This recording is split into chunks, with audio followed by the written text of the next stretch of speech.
말씀을 먼저 나누기 전에 우리 그냥 사진 하나, 여기 집사님.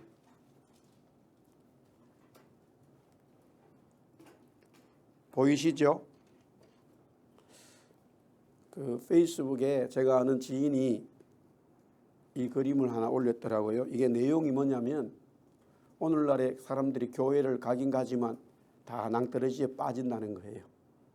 그래서 두 번 보지 마세요. 그만 보세요. 이제 됐습니다. 충격적인 그림이죠. 제가 누가 그런지는 모르겠지만 교회 가지 않는 것도 문제인데 교회 그래도 마음을 두고 왔는데 낭떠러지로 빠진다는 거예요.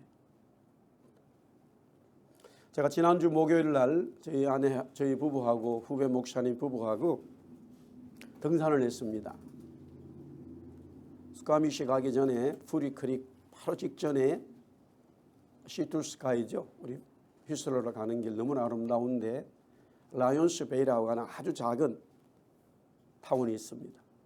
우리가 운전해서 이 북쪽으로 가는 길의 좌측은 바다고 우측은 산이죠. 그 라이온스 베이에서 산 쪽으로 가서 주차를 해놓고 올라가는 길이 정상까지가 5.5km, 내려오니까 5.5km에서 11km를 걷는데 그 마지막에 5.5km 정상에 저런 바위로 되어진 너무 아름다운 장소가 있습니다. 다 거기를 보려고 가는 거예요. 정상에 가면은 이 바다 쪽으로 이 서쪽이죠. 서쪽으로 너무 아름다운 이 밴쿠버의 모습이 보입니다. 몇 년 전에 우리 한국 등산하는 분들이 겨울에 등산을 했다가 혹시 여러분들이 뉴스를 보셔서 기억을 하실 분들도 있습니다만은 6명이 함께 갔다가 5명이 거기서 죽었습니다. 사고를 당해가지고. 눈이 많이 왔을 때에 이게 바위가 상당히 경사가 졌는데 밑에 조금 바위도 있고 그러다 보니까 눈이 쌓여서 이 사진을 찍으려고 하다가 눈이 미끄러지면서 눈이 그냥 내려앉은 거죠. 살은 사람은요, 등산 속도가 늦어가지고 뒤에 따라왔다가 살은 거예요. 제가 오늘 교회와 그 이야기를 같이 하는 것은 우리가 다시 예배를 이렇게 드리고 있어요. 지금 한국엔 다시 예배가 대면 예배가 클로즈 됐습니다. 우리는 지금 이런 자유를 누리고 있지만 또 어떻게 될지도 모르죠. 그러나 분명한 것은 마지막 때에 주님은 말씀하셨죠. 주의 사도들이 말씀하셨죠. 모여서 함께 기도하고 찬송하고 주님을 기다려야 된다.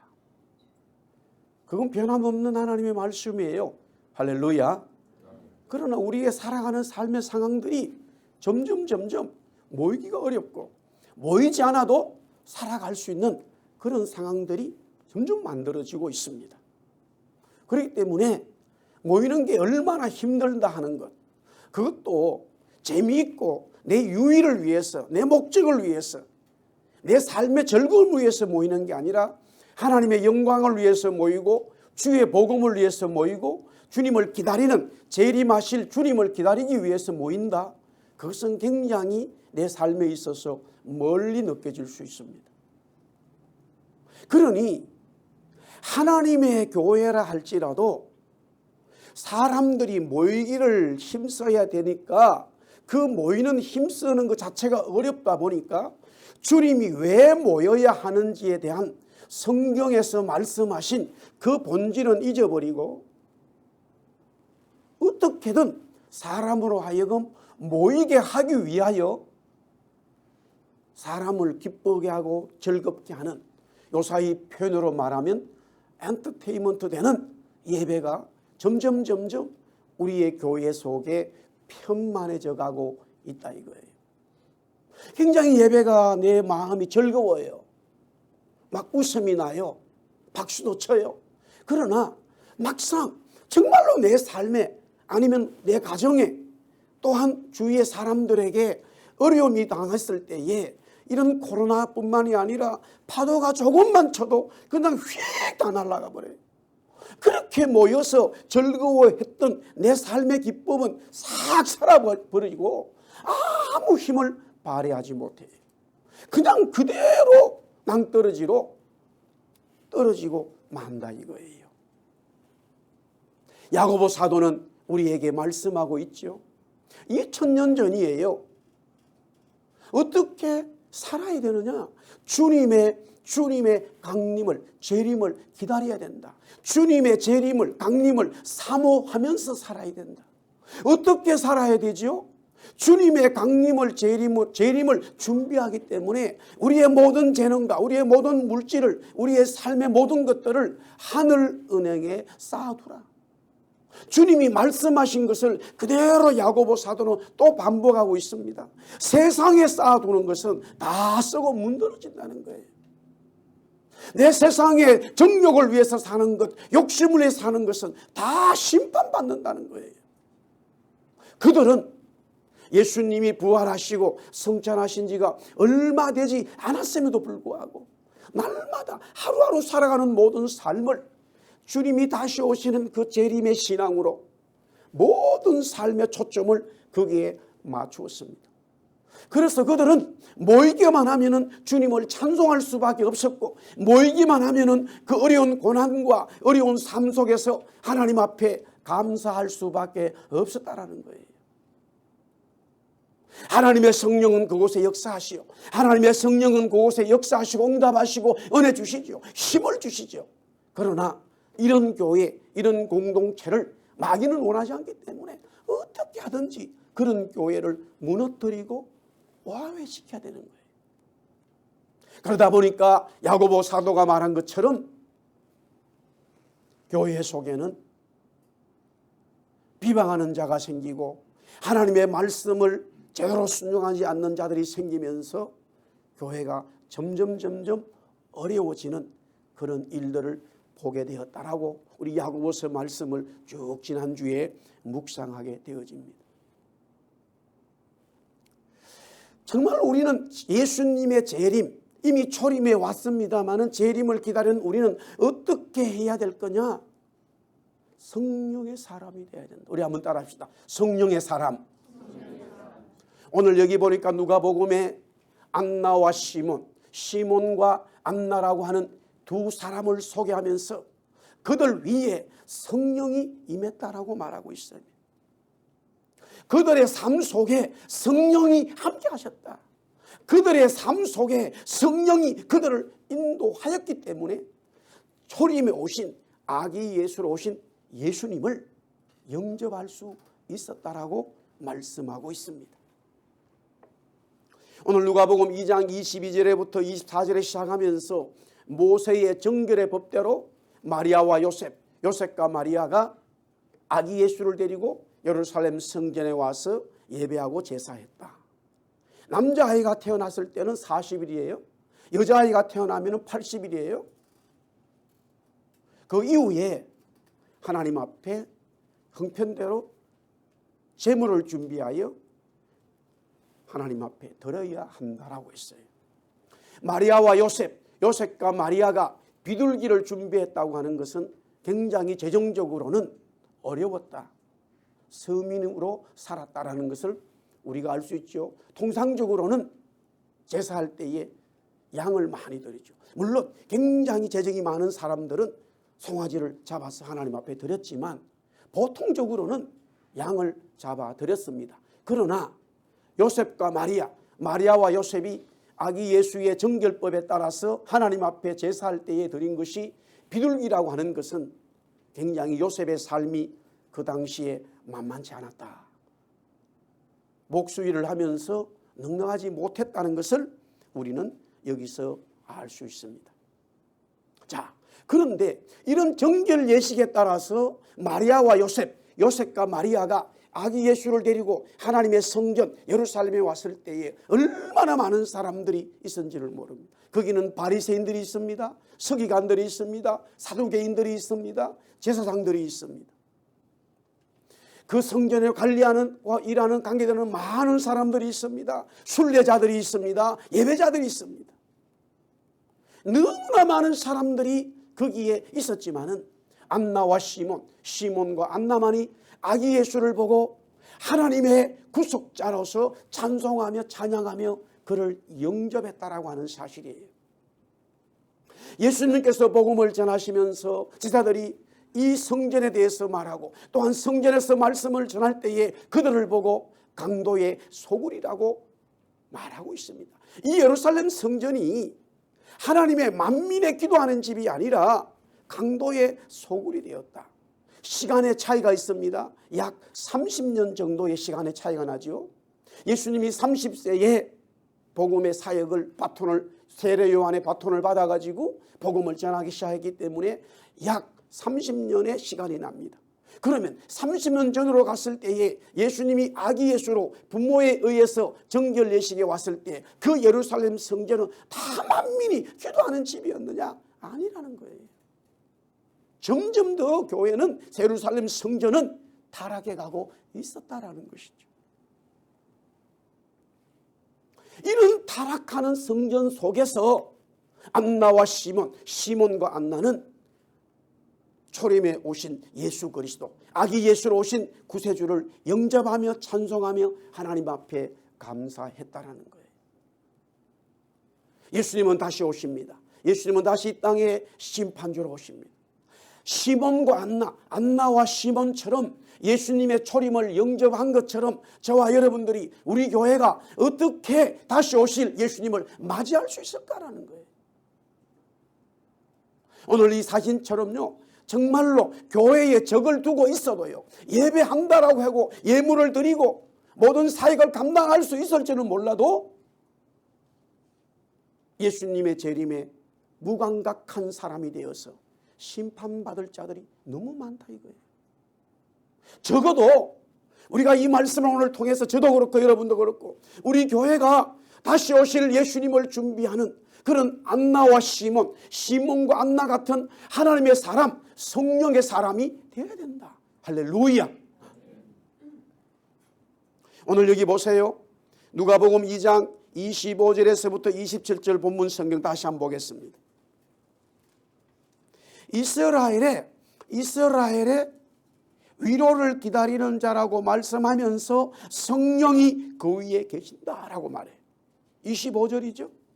26절에 또 뭐라고 되어 있어요? 성령의 지시를 받았다. 성령이 말씀하시고 성령과 대화한다라는 거예요.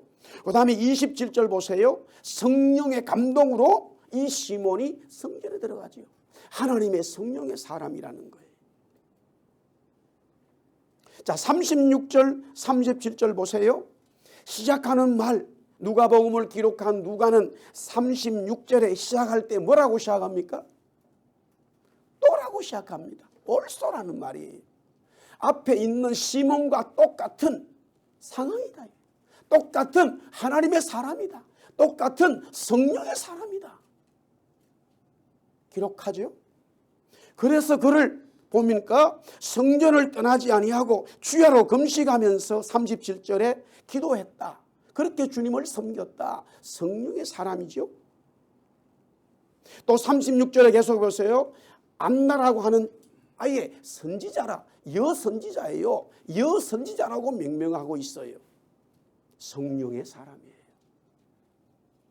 사랑하는 성도 여러분, 우리가 예배 드리는 것이 얼마나 감사하고 기쁘고 좋습니다. 할렐루야.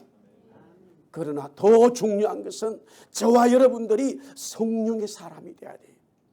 성령의 사람이 되어야 주님이 다시 오실 때에, 재림이 오실 때 우리는 그 주님을 경배할 수 있고 그 잔치에 참여할 수 있고 하나님의 영광과 위로를 받을 수 있어요. 할렐루야. 그렇다면 초림에 오신 이 예수님을 성령의 사람인 시몬과 안나가 영적의 민감성을 가지고 경배했듯이 우리 또한 다시 오실, 재림이 오실 그 예수님을 기다려야 되는데 어떤 모습이었느냐? 전체적으로는 성령의 사람이다. 우리 한번 따라합시다. 나는 성령의 사람이다. 할렐루야. 그걸 외치니까 속이 시원하지요? 그런데 목사님 나는 조금 그러면은 이 시간에 성령의 사람이 돼야 될 줄 믿습니다. 자꾸 우리는 외쳐야 돼. 나는 하나님의 딸이다. 나는 하나님의 사람이다. 나는 하나님의 성령의 사람이다. 이 더러운 것들은 나에게서 떠나가라. 할렐루야. 나를 넘어뜨리고 나를 유혹에 빠지게 하고 바른 진리를 보지 못하게 하는 더러운 마귀들은 내 삶에서 떠나가 하나님이 원하시는 성령의 사람으로 계속적으로 우리는 반응하면서 살아가야 된다. 그 모습을 오늘 여기서 알 수가 있습니다. 먼저는 의롭고 경건하다라는 거예요. 자, 우리 25절 말씀을 다시 읽습니다. 25절 다 같이 시작. 예루살렘에 시몬이라는 사람이 있으니 이 사람은 의롭고 경건하여 이스라엘의 위로를 기다리는 자라. 성령이 그 위에 계신다. 예, 성령의 사람은 어떤 사람이냐? 어떻게 우리가 재림에 오실 예수님을 기다릴 수 있느냐? 신랑이신 예수님을 맞이할 수 있느냐? 그것은 바로 의롭고 경건한 사람이다. 여기서 의롭다는 말은요, 하나님의 말씀대로 살아가는 사람. 이때의 말씀은 구약 성경이에요. 시몬은 하나님의 말씀대로 살아가는 사람이었다. 그렇다면 우리 또한 의롭다는 것은 뭐냐? 신약과 구약, 구약과 신약, 이 말씀을 말씀대로 살아가는 자예요. 말씀대로 살아가는 자. 그것이 바로 의로운 자다. 또한 경건하다고 하는 것은요, 신중하다, 조심성이 있다, 이런 내면적인 성품에 대한 말씀인데요, 하나님의 말씀과 하나님을 경외하는 성품을 가지고 있다는 거예요. 이게 뭐냐면요, 의로운 삶을 자꾸만 살아가려고 발버둥 치잖아요, 우리가. 그런데 내 마음이 어떨 때는 옥토가 되지 못하니까 자꾸만 흔들리는 거예요.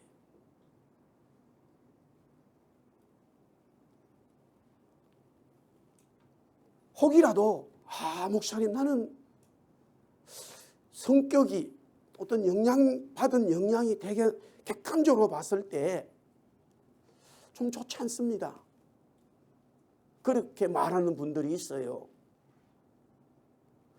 그분들의 얘기를 떠나서 먼저 저 자신이 얘기하면은 모든 상황을 봤을 때에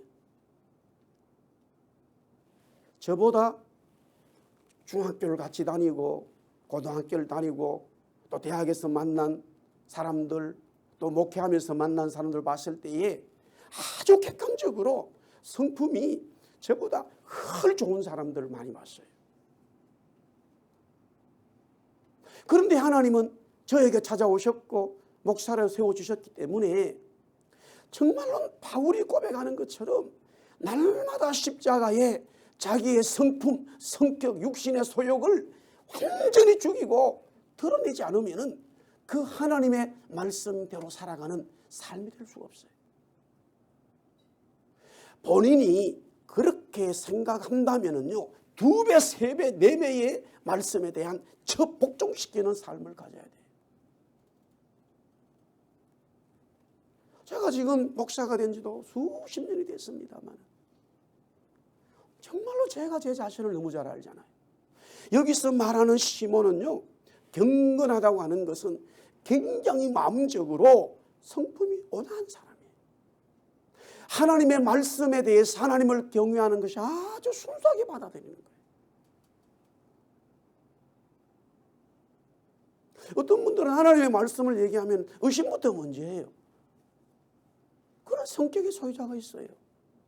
그런데 그런 분들이 진짜 예수 믿으면 일을 잘하죠. 내가 하나님 앞에 내 마음이, 성품이 온유하지 못하다, 우리가 좀 평상시 쓰는 아이들 말처럼 신경질적이다, 그런 분들이 있어요. 그럴수록 정말 우린 말씀 앞에요, 나를 복종시켜야 돼요. 이것은 제가 제자훈련을 하면서도 그동안에 나는 어떻게 했는지를 여러분들에게 말씀을 드렸잖아요. 지금은요 100%는 아니지만 많이 사라졌어요. 그러니까 남들이 목사님이 지금 화를 냈나? 모르는 경우가 있죠. 그런데 하나님은 못 속이고 또 두 번째 못 속이는 사람이 저와 함께 사는 여자를 못 속여요. 못 속이더라고요. 아주 기가 막히게 알아요. 내가 아무 소리도 안 했거든. 이미 화가 나 있구나. 근데 사실은 그렇게 화를 낼 이유가 없어요. 왜 나는 그런 마음이 들지? 내 목사인데 왜 내가 그런 마음이 들지? 굉장히 자책을 합니다. 칼빈도 그런 말을 했고요. 어거스틴도 그런 말을 했는데 정말로 하나님의 사람들이 어떤 사람들인지 아세요? 성령의 사람이 했을 때에 내가 하나님 말씀대로 살지 못했을 때에 그 내면에 일어나는 내 마음속에 일어나는 그 모든 것들에 대해서 막 자책하면서요. 하나님 도와주세요. 성령 하나님 나 좀 붙들어 주세요. 내 이 성격을 잡아주세요. 울면서 기도하는 사람이 하나님의 사람이라는 거예요. 할렐루야. 성령이 없으면요 고민하지 않아요. 자기 육신대로 살아가 버려요. 그냥 의롭고 경건한 시몬이었다. 그렇다면 안나는 어떤 여자냐? 이미 말씀드렸잖아요. 그는 36절에 선지자라는 거예요. 선지자. 여기서 선지자라고 말했을 때는 하나님의 말씀이에요. 의롭고 경건하다는 것은 하나님의 말씀대로 사는 것이고, 의롭고 경건하다는 것은 하나님의 말씀에 내 마음을 복종시키는 거예요. 그런데 선지자라고 하는 말 속에는 다 포함되어 있어요. 하나님 말씀만 선포하는 것이 선지자지, 하나님 말씀대로 살아가는 자가 선지자지. 아멘. 안나는 바로 하나님의 말씀대로 살았고 하나님의 말씀대로 받아들였기 때문에 선지자가 되었고, 그는 혼자 살면서도 성전에서 기도하는 선지자였다라는 거예요. 의롭고 경건한 하나님의 사람들이 되어야 돼요. 사랑하는 우리 예수사랑교회 성도 여러분, 주님은 반드시 다시 오십니다. 할렐루야. 우리는 의롭고 경건한 삶을 살아가야 돼요. 세상이 뭐라 그래도 솔직히요, 지금 더 많은 것들이 그냥 죄를 지을 수 있는 상황, 눈으로 보고 만지고 느낄 수 있는 것들이 우리는 가만히 있습니다. 이제는 10년, 20년, 30년 전과는 전혀 다른 세상에 우리는 살고 있어요. 너무너무 내가 원하지 않아도 어느 순간에 내 앞에 가까이 와 있어요. 이런 것들을 우리는 느끼고 보고 살아가는 그 시대에 살고 있습니다. 나도 목사지만은 참으로 고민스럽어요. 어떨 때는 그냥 모든 거 다 끊어버리고 저 산속에서 그냥 들어가 사는 게 안 낫겠나. 어떨 때는 그런 생각을 할 때가 있어요. 모든 것이 내 의롭고 경건한 삶을 막는 사회예요. 내가 하나님 말씀대로 살아가려고 발버둥을 쳐고 싶어도 강력하게 쪼아오는 이 세상이에요. 그러니 주님 말씀처럼 마지막 때에 정말로 믿는 자가 적고 내 잔치에 참여한 자가 너무 적다라고 하는 그 말씀이 저는 피부적으로 느껴지는 거지요. 그러나 분명한 것은 우리는 이런 시대에 살아야 돼요. 저와 여러분들이 만든 세상 아니에요. 어쩔 수 없는 이런 세상입니다. 그래서 주님이 이 세상을 이기셨고 우리도 이겼다라고 말씀하시기 때문에 우리는 의롭고 경건한 삶을 살아가야 되는 줄 믿습니다. 두 번째는 성령의 사람은요, 위로를 기다리는 거예요. 우리 한번 따라합시다. 위로를 기다린다. 여기 이스라엘의 위로를 기다린다라고 말씀하고 있어요. 이스라엘의 위로는 뭐냐? 구원이에요. 그래서 오늘 누가복음 2장 30절에 이렇게 말하잖아요. 시몬이 아기를 안고 하나님을 찬송하면서요, 내 눈이 주의 구원을 보았다. 내 눈이 주의 구원을 보았다라는 것은 바로 뭐냐? 이스라엘의 위로였다라는 거예요. 마찬가지로 누가복음 오늘 2장 38절 안나는 그렇게 말해요. 하나님께 감사하고 예루살렘의 속량을 바라는 모든 사람에게 그에 대해서 말했다. 예루살렘의 속량이 뭐냐? 바로 위로였어요. 그리스도 메시아를 기다렸어요. 구원자를 기다렸어요. 구원자를 기다린 것이 정말로 예수님의 초림에 오신 하나님의 사람들에게 진정한 위로가 되듯이 예수님의 재림을 기다리는 저와 여러분들에게 진정한 위로, 진정한 행복, 기쁨은 뭐냐? 주님이 이 땅에 다시 오시는 거예요. 할렐루야. 예수 믿으면서요, 집도 가질 수 있고요, 자동차도 가질 수 있고요. 좋은 옷도 있고 그래서 굉장히 마음에 위로가 생기고 힘이 생기기도 합니다만은 다 그런 것들을 우리가 부정적으로 볼 것은 아니에요. 그러나 본질적인 저와 여러분의 위로는 뭐냐? 주님이 다시 이 땅에 오시는 거예요. 할렐루야. 주님 어서 오시옵소서. 할렐루야. 모든 복음이 전해지는 곳곳마다 특징이 하나 있어요. 어느 민족, 어느 사람에 관계없이 정말로 복음을 받아들인 사람은 그 받아들인 그 순간부터 물론 그리스도께서 성령께서 그 사람 영혼 속에 죄를 씻기시고 그 속에 자정하시고 함께 하셔서 기쁘고 감사하고 막 하나님 앞에 기도가 나오지만 동시적으로 고백하면서 마음이 뭐냐? 그 주님이 다시 오시는 거예요. 할렐루야. 공통적인 거예요. 그래서 이 위로를 이스라엘의 위로를 기다렸다고 하는 것은요. 구원자 예수님이 다시 이 땅에 오시는 거예요. 그 주님을 만나는 거예요. 우리는 다 그 주님을 만나는 주님의 위로를 받는 주의 성도들인 줄 믿습니다. 세 번째는 성전 중심의 삶이에요. 오늘 여기 보니까 성령에 감동된 사람은 성전 중심의 삶이라는 거예요. 시몬은 성령의 감동으로서 성전에 들어갔다라고 기록하죠. 그리고 안나는 아예 성전에서 삶을 살았어요. 제가 말씀드렸잖아요. 아니 성경이 말하잖아요. 이 예루살렘 성전이 어떤 성전이에요? 강도가 울거리고 장사하고 자기 이권으로만 살아있는 성전이에요. 어떤 이런 성전에서 어떻게 기도하는 하나님의 성령의 사람 안나와 시몬과 안나가 있을 수 있겠냐고요.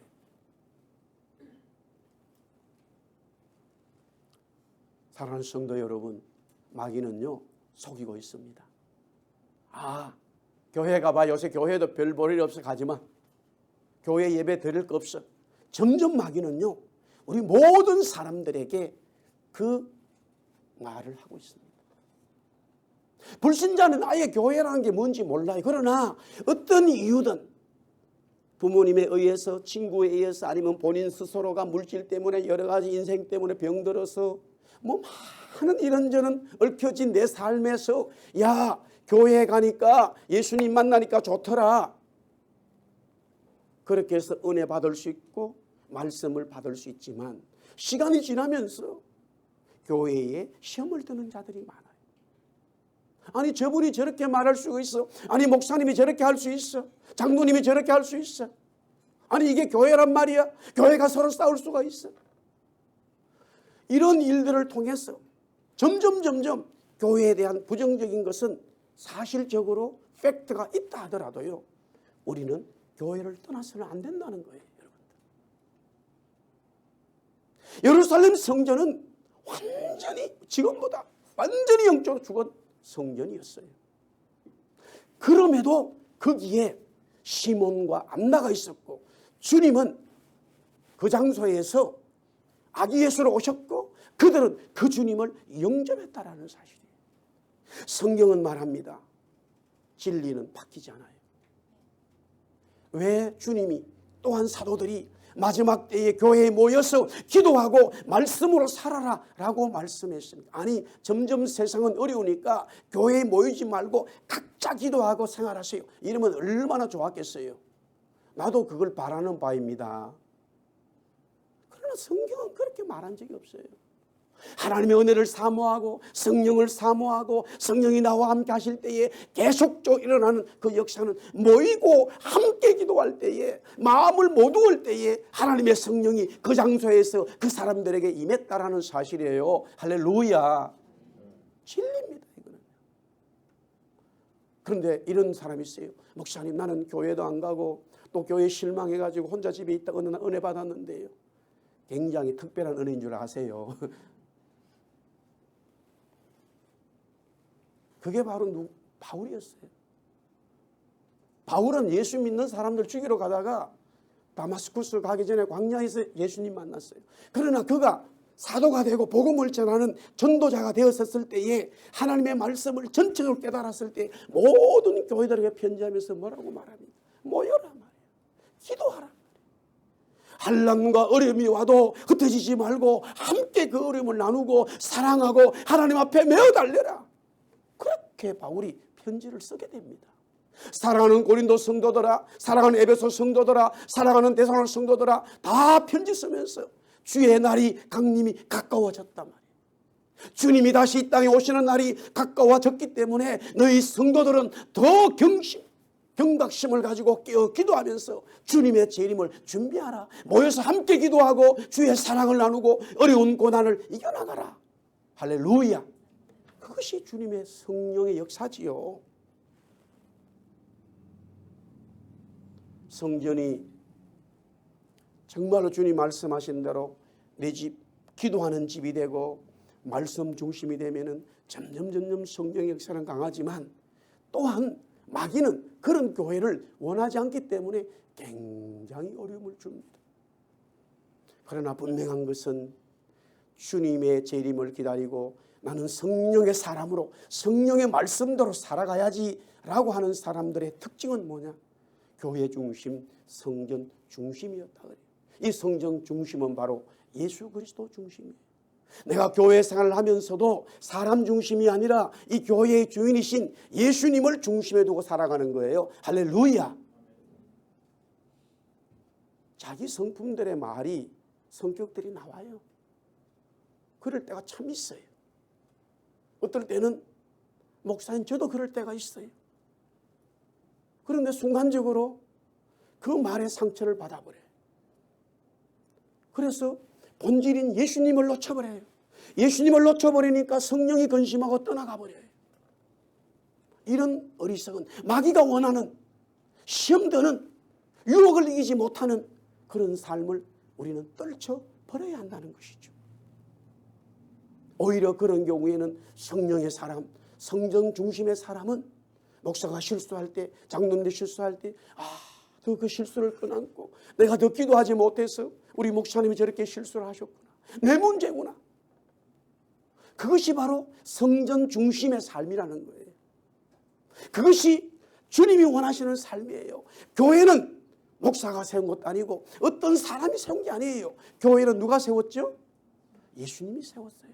그렇기 때문에 우리는 성전 중심, 교회 중심이 되어야 교회를 세우신 예수님을 영접할 수 있고 맞이할 수 있는 거예요. 할렐루야. 마지막은 찬송하고 감사한다는 사실이에요. 누가복음 2장 28절 보세요. 오늘 본문 보세요. 시몬이 아기를 안고 하나님을 찬송했다라고 말해요. 누가복음 2장 38절 보세요.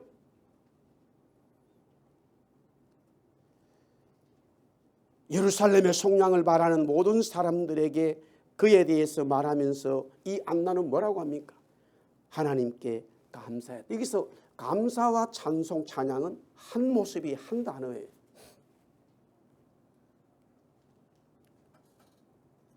눈물이 날 때는 슬플 때도 있지만은 너무 감사하고 좋아서도 눈물이 나죠. 성경이 말하는 감사는요, 반드시 찬송과 함께 가 있어요.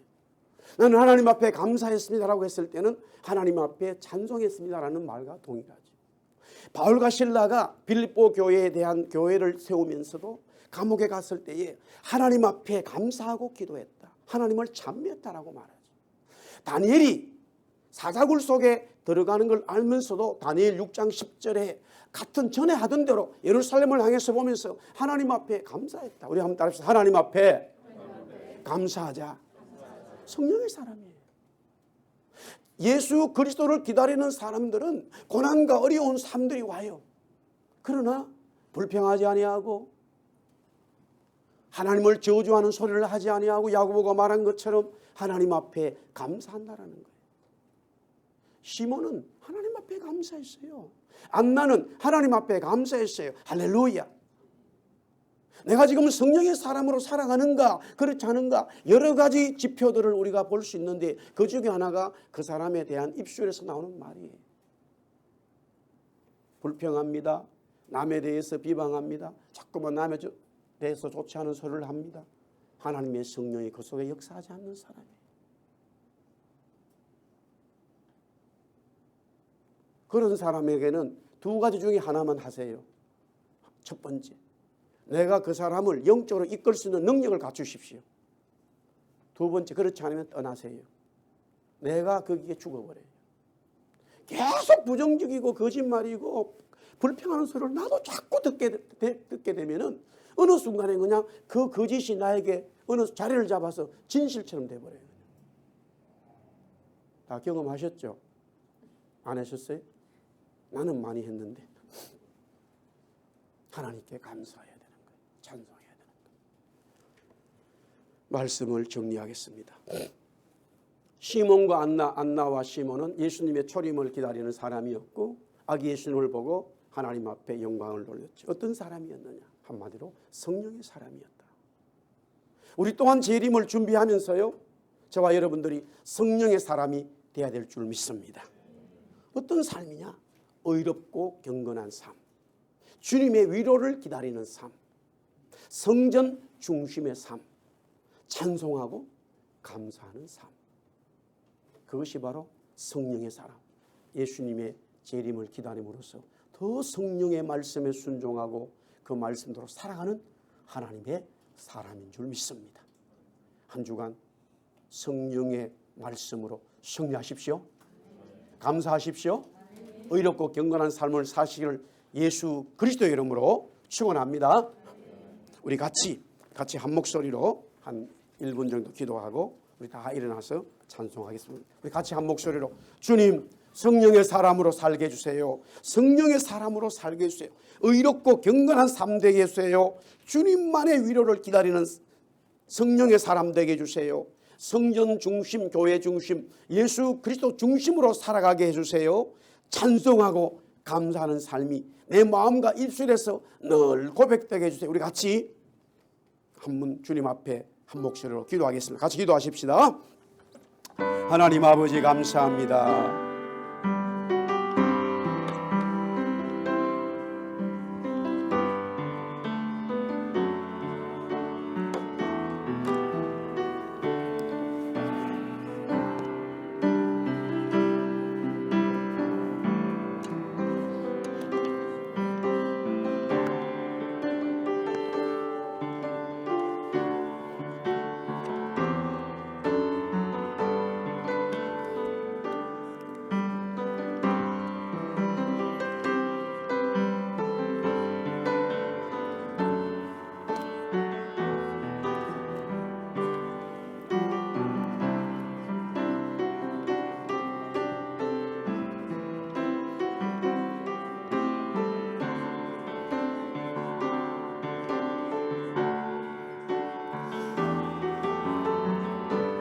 주님 감사합니다. 주님은 다시 반드시 오신다고 말씀하셨습니다. 시몬과 안나가 초림에 오시는 예수님을 기다리고 그 예수님 보고 하나님 앞에 경배하고 찬송했듯이 우리 또한 예수님 오시는 그날에 칭찬받고 하나님의 위로를 받고 영원한 혼인잔치에 참여하는 귀한 주의 성도들 다 되게 하여 주옵소서. 성령의 사람으로 살아가기 원합니다. 의롭고 경건한 삶, 주님의 위로를 기다리는 삶, 성전 중심 예수 그리스도의 삶, 찬송하고 감사하는 삶이 있어서 성령의 사람으로 살아가게 하여 주옵소서. 예수님 이름으로 기도드리옵나이다. 우리 다 일어나서 오소서 진리의 성령 우리 같이 찬송하겠습니다.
주님 감사합니다. 오늘도 예배하고 돌아가는 주의 백성들을 보호하시고 인도하시고 주님의 성령 구름기둥과 불기둥으로 동행하여 주옵소서. 우리를 위하여 십자가에 죽으시고 부활하시고 성천하셔서 다시 오시겠다고 약속하신 예수 그리스도의 은혜와 하나님 아버지의 사랑과 성령님의 감화 감동 역사하심이 시몬과 안나와 시몬이 예수님을 기다리고 의롭고 경건한 삶으로 살았듯이 우리 또한 예수님의 재림을 기다리면서 주님의 잔치에 참여하는 그 삶을 살겠다고 결심하는 모든 성도들이 위해 이제로부터 영원토록 함께 있을지어다.